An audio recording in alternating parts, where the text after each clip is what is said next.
Everybody, it's good to see all of your faces this morning. My name is Pete. If you don't know me, I'm an associate pastor here at the church, and excited to be with you again today. Hopefully your Christmas preparation season is going well for you, and if you haven't gotten Christmas presents yet, don't try ordering them online. All your gifts will just be stuck in California somewhere, but hopefully it's going well for you. Looking forward to this season of the year. It's such a beautiful, wonderful time.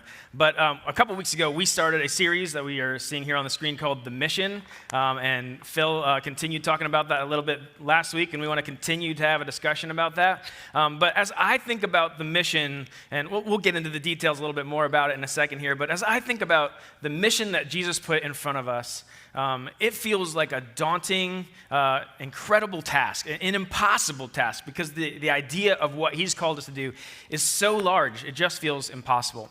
But there's quite a few people in our history, in our world's history, that have accomplished impossible things. I thought just to find a little inspiration, we might look at a couple of their stories. Here's one right here. This is a guy by the name of Ray Charles. Ray Charles, you might know who he is because you followed his career, but Ray Charles at the age of 7 went blind, completely blind as a child. Just hard to imagine because I've got a child that's 10 and a child that's 12, and I just think about them. If they were without their sight, it would be a very difficult life, but when he was 7, he lost his sight, and then when he was at age 15, his mother died.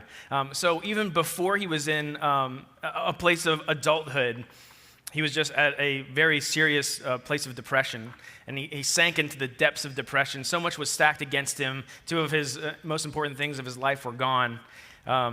But at age 17, something turned around for him, and he began to record some of his sweet, sweet rhythm and blues. So if you know anything about his story, you fast forward to the end of his life, and we see that he won 12 Grammy Awards. Ray Charles won after all that adversity, and he was named by Rolling Stone as one of the top 10 the 10th in the top 100 Billboard artists of all time. I mean, to overcome that adversity, it just makes me go, I don't know how he was able to accomplish this impossible task with all of that stacked against him. Here's another guy that's familiar to us. His name is Albert Einstein. You might know him from all of the accomplishments that he had in his life, but he actually didn't know how to speak until he was 3 years old, which if you haven't had kids, that's a while. It's pretty late to the game. And not only that, he was also diagnosed at an early age with autism and with dyslexia. And if you've ever come in contact with any of those, each one of them are difficult to handle on their own, but to have both of them as a diagnosis would be a very, very difficult start. In fact, all the way through high school, he didn't attend classes, he didn't even graduate, and many people looked at him and said about him that he wasn't going to amount to anything. And then you fast forward to the end of his life, because it's crazy to think about who he is. He really went on to become one of the 1900s most important scientific thinkers. His discoveries included the theory of relativity, and he paved the road for pretty much all of modern-day science. In 1921, he won the Nobel Peace Prize for his services to the theoretical physics, and especially for the discovery of the law of the photoelectric effect. In 1999, he was named by Time magazine, even after he was gone from the planet, he was named by Time magazine as the person of the century. Because not only it was citing his intellectual brilliance, but his humanitarian concerns, describing him as a paramount icon of our age. It's hard to imagine, after the start that he had in his life, that he would be able to accomplish so much. But we all know who Albert Einstein is. That's a slow fly. I think I just caught him. No, I didn't. Anyway, a paramount icon of our age, crazy to think of the things that he was able to accomplish in light of his difficulties at the beginning of his life. Here's another one that astounds me, just one more. This guy's name is Beethoven. You guys might have listened to his music before. I listened to his music all throughout college because they told me if I listened to his music, I could get better grades. I'm not sure if it worked, but it was inspiring to listen to the music of this man. Now, what's interesting about him, at age 26, he went completely deaf. It's hard to imagine a composer with the reputation that Beethoven has to have been completely deaf. But he went on after being deaf to write several of his most incredible music. One of them was by the name of Moonlight Sonata, and another song called Fur Elise. And it's just hard for me to imagine. As I look at each one of these guys, I think, how were they able to accomplish these impossible feats? And when people accomplish great tasks, I think that a great question for us is always to ask how. But with so much stacked against them, How did they accomplish those impossible things? There's a famous theologian, and he was a bishop. His name was Desmond Tutu. He said this about accomplishing impossible feats. He said, there's only one way to eat an elephant, a bite at a time. Only one way to eat an elephant, a giant, impossible task. And you might see this in any other large tasks you've accomplished in your life. If you think about you want to collect a large sum of money, it always starts with $1 at a time. If you want to swim the English Channel, it starts with one stroke in the water. If you want to build a brick wall, it starts with one brick. Giant tasks, impossible tasks, they start with really small steps, really gradual movements. They never start with large, big movements. They start with small, gradual steps. I think that the problem for giant, impossible tasks that are set in front of us is that oftentimes when we see the giant, impossible tasks, we think that they're just too big for us. They're just too large for us to accomplish. And so instead of starting them, we don't do anything. Instead of doing something, we do nothing because we're intimidated by the giant tasks. And when it comes to Jesus' mission, I believe his task is so large, it's so daunting, immeasurably large, it's hard for us to even jump into it. But he was clear when he said it to his followers who were listening there on that day before he ascended into heaven. He said his mission clearly. In Matthew chapter 28, verse 19, he said this, "Then Jesus came to them and said, 'All authority in heaven and on earth has been given to me. Therefore go and make disciples of all nations.'" His mission, make disciples of all nations. To me, this task seems impossible. Maybe even too big to start. Because when I think about it, in the world that we live in today, there are 195 nations. 195 nations. And that represents 7.9 billion people. So we're to make disciples of all nations. 7.9 billion people. When I think of that in terms of the ministry that the church tries to do sometimes, and I've been involved in youth ministry for a while, so sometimes if we were to do a really great youth event, super successful, there might be 100 students who show up. Or a few years ago, we did a Christmas event where we had an extra 400 people show up. So we had over 1,000 people come to our Christmas services. And we thought it was hugely, hugely successful. And we measure a lot of our success by the amount of hundreds of people that we can have influence in when it comes to getting to know who Jesus is. But that's just hundreds. We haven't even tipped the 1,000 point. When I think of some of the biggest churches that are in our country, there are churches that are between 15 and 50,000 people. Still not even at the 100,000 point. It takes 10 hundred-thousands to make, how many hundred thousands does it take to make a million? 10, right? Yeah, okay, good math. Yeah, that's why I didn't graduate with a math degree. And then you think about how many millions it takes to make a billion, 999, right? The number just to get to 1 billion is so many. It's an incredibly large amount when I think about that. So many people. And then when we think about modern missions, we talk about the places on the planet that are the least reached. There's this place that we call the 1040 window. The 1040 window is just the longitude and latitude that shows basically these countries. And the reason why we call it that is because this is the place on the planet that has the least access to the gospel. That means inside this window, they don't necessarily know about Jesus. Maybe they haven't heard. Maybe it's restricted, so believers aren't allowed to talk about Jesus inside this window. But for whatever reason, this is where the least access is to the gospel. And this portion of the planet today represents 5.2 billion people. 5.2 billion people. That means on our planet today, almost 2/3 of the amount of people that exist on the planet haven't had an opportunity to know about the good news of the kingdom that Jesus wanted us to share. That's such a large number. And that's not to say that the other 2.7 billion people who are left are actually disciples of Jesus. Because the mission, remember, is to go make disciples of all nations. And disciples is not merely onlookers. Disciples is not people who just heard it once. Disciples are people who carry the mission. They take it with them, and they are the delivery vehicle of the good news of the kingdom to other people on the planet. And if that were true, if those 2.7 billion people were all disciples, then everyone you know would be a disciple of Jesus. And as you and I both know, that's not the case. It's hard to find someone that's very, very committed to Jesus that wants to carry the mission with them. And so when you think about that numerically, the task that Jesus put in front of us is a lot.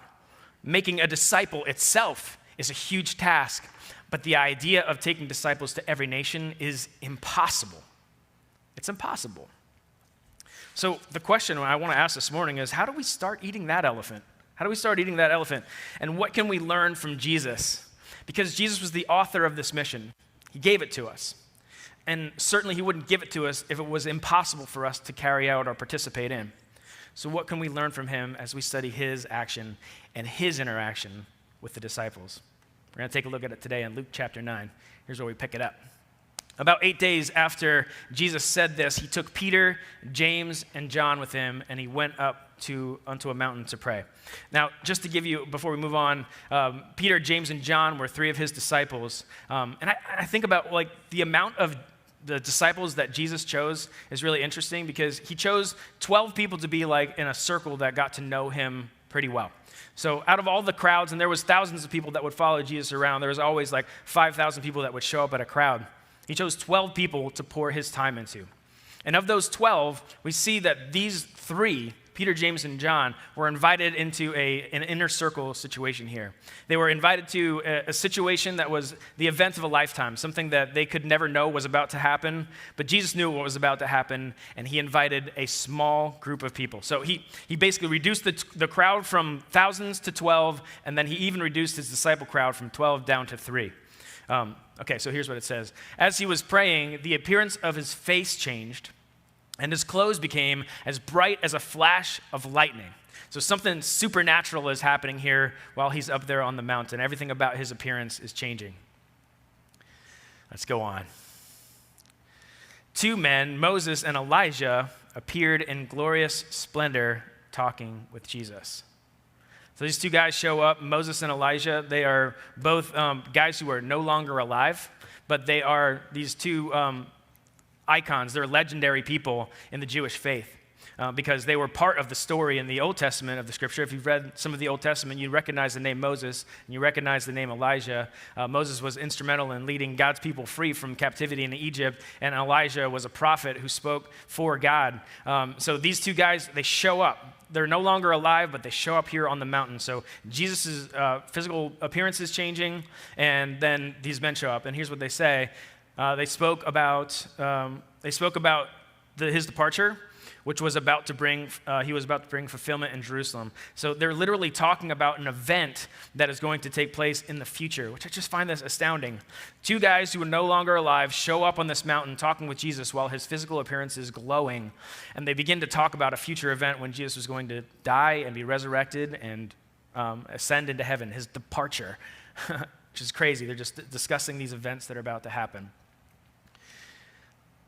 Peter and his companions were very sleepy, but when they became fully awake, they saw his glory and the 2 men standing with him. So these guys, they were kind of sleepy. I don't know why they were sleepy at this moment, but it says they woke up and they saw what was going on here. And as we read by the next statement that we're about to see, they were completely thrown off by this event.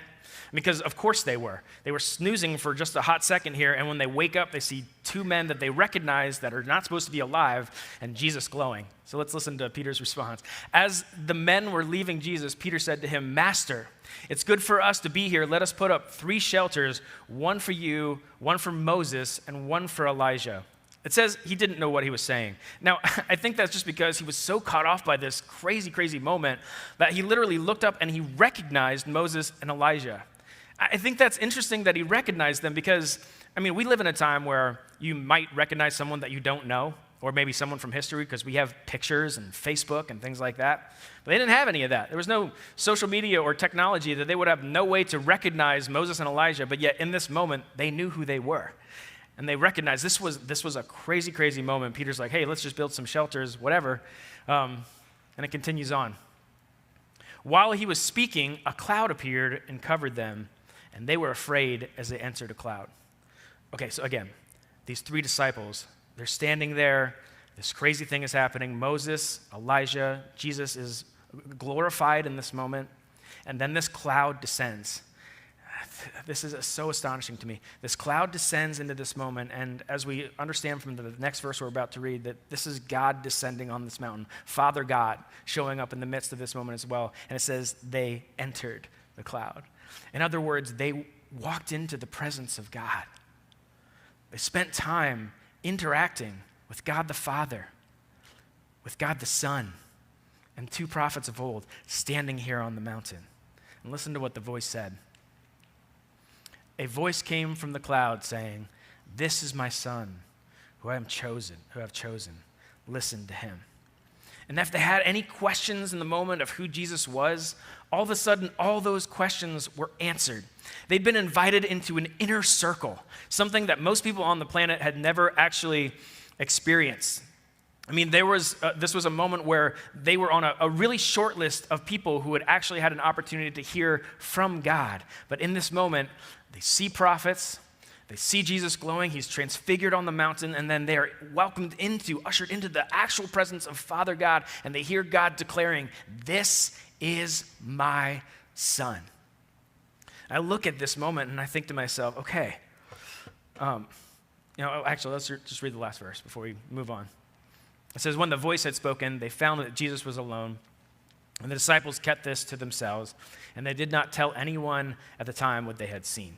Now, it says that they were caught so off guard they didn't tell anybody what they'd seen. Clearly, they did eventually, because we're reading about it today, and so Luke was able to write it down. But when I think about God's accomplishing map for making disciples, I think it looks really clear when we see this moment of what Jesus was doing here, because he had this crowd that he reduced to 12, and then he took the 12 and he invited them into this moment, a moment like none other, a moment like nobody else had really ever experienced, to see what they saw.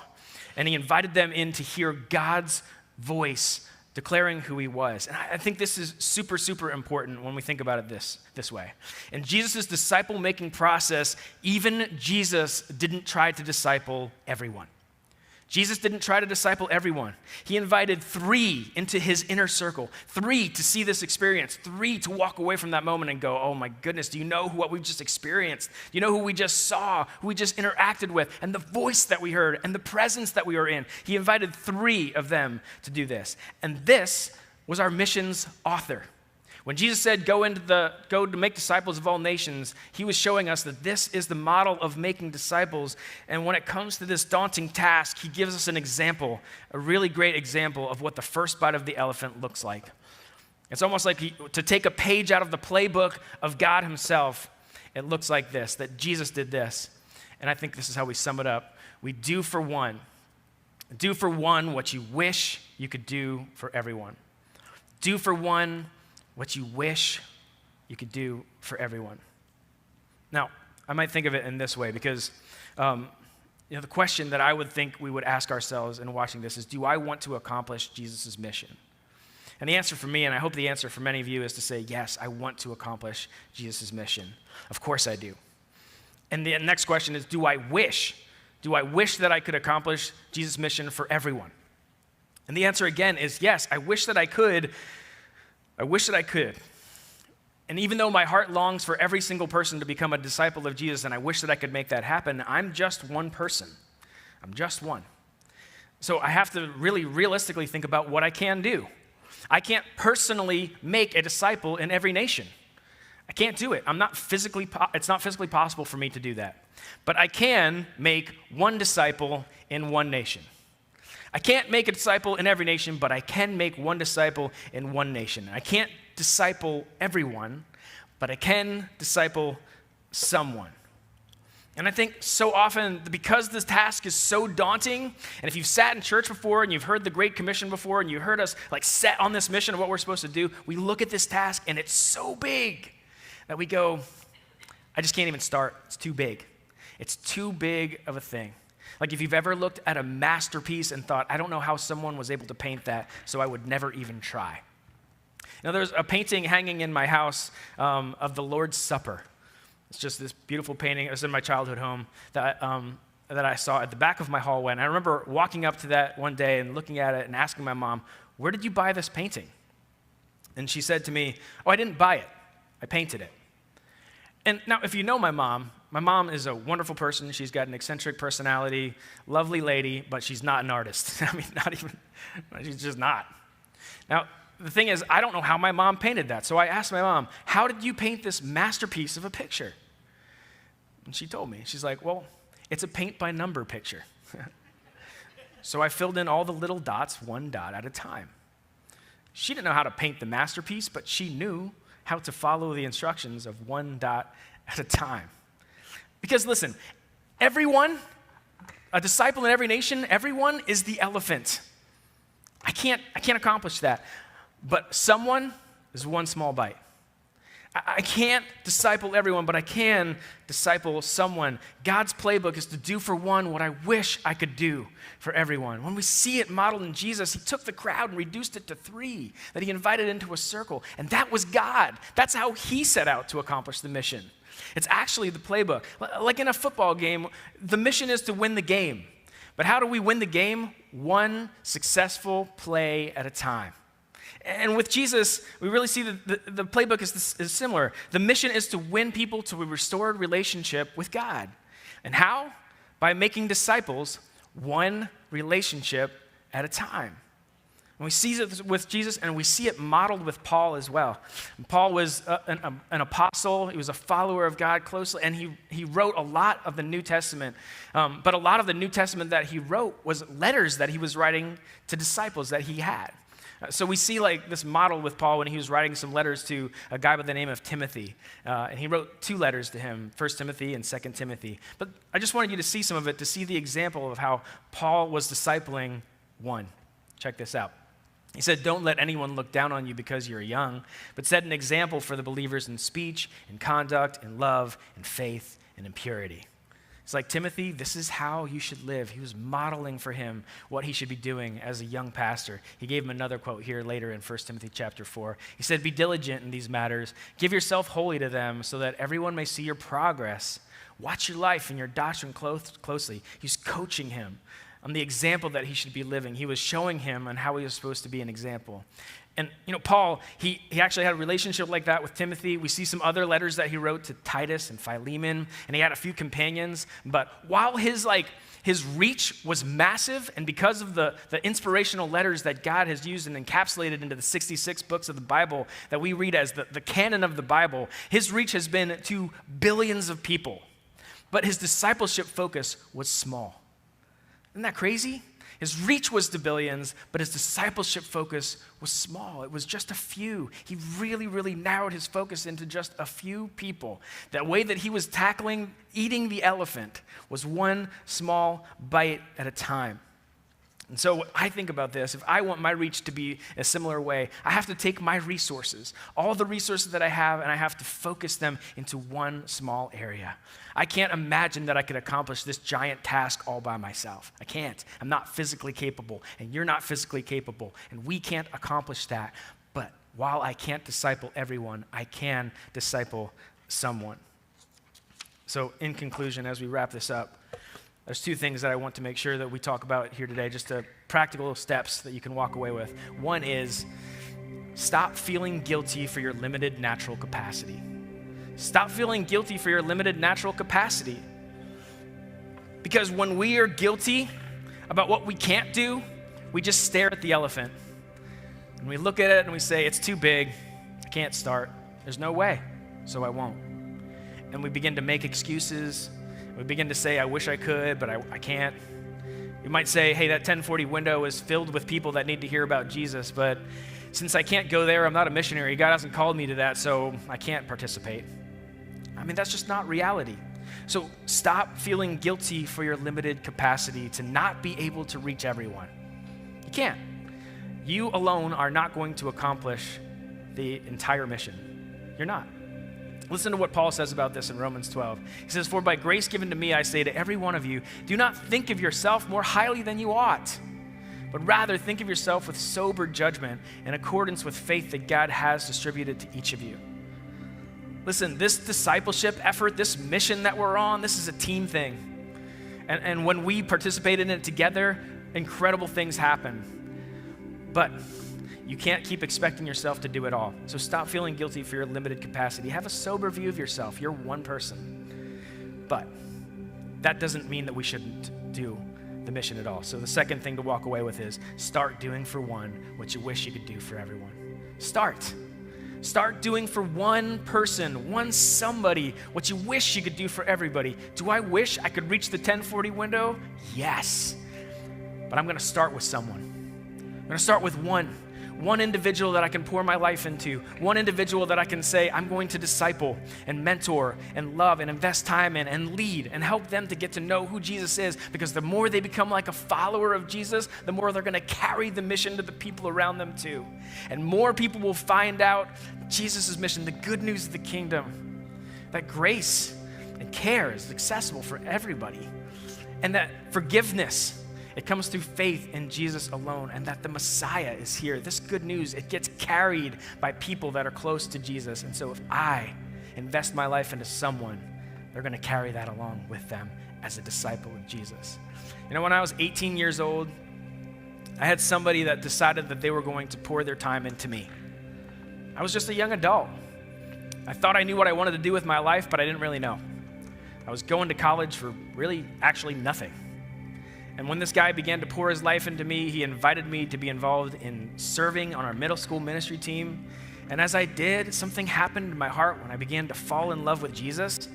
And I was just like, I don't know where I was going before, but I know where I'm going now.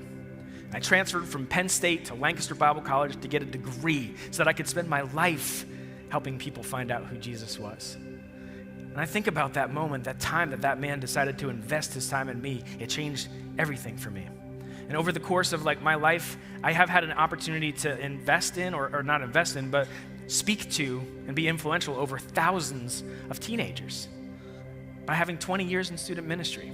But even though I knew a huge amount of students, I really only invested my life back into 10, because I couldn't invest my life in all of them. I can think of 10 faces right now that I spent so much time with. They were probably sick of me, and I invested in my heart into them, and I poured my time into them over the course of 20 years. I think about that. I think about that moment that man decided to invest in me, and it changed the direction of my life. And because he invested in me, I invested in others. And really, that's how the mission that Jesus puts us on gets accomplished. When I decide to do for one what I wish I could do for everyone.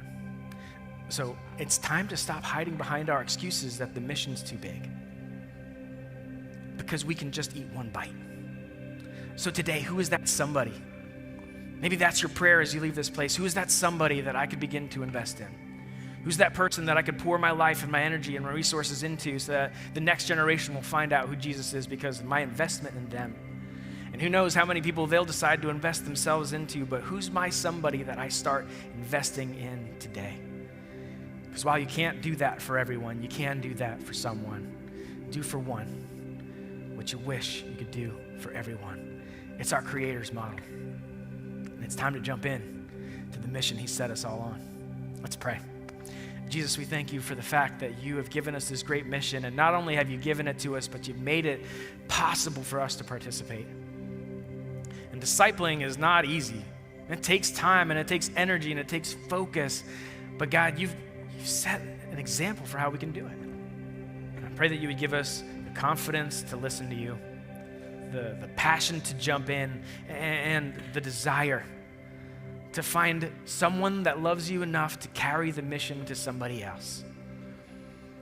And just whatever the complications that are rattling around in our brain that are making us decide we don't want to be involved, I pray that you would erase those this morning and help us find that the truth is there's a bite right in front of us, that all I need to do is open myself up to you using me in somebody's life. God, I pray that this morning you would help us to find that passion to follow you with this step that's right in front of us. It's in your name we pray, Jesus.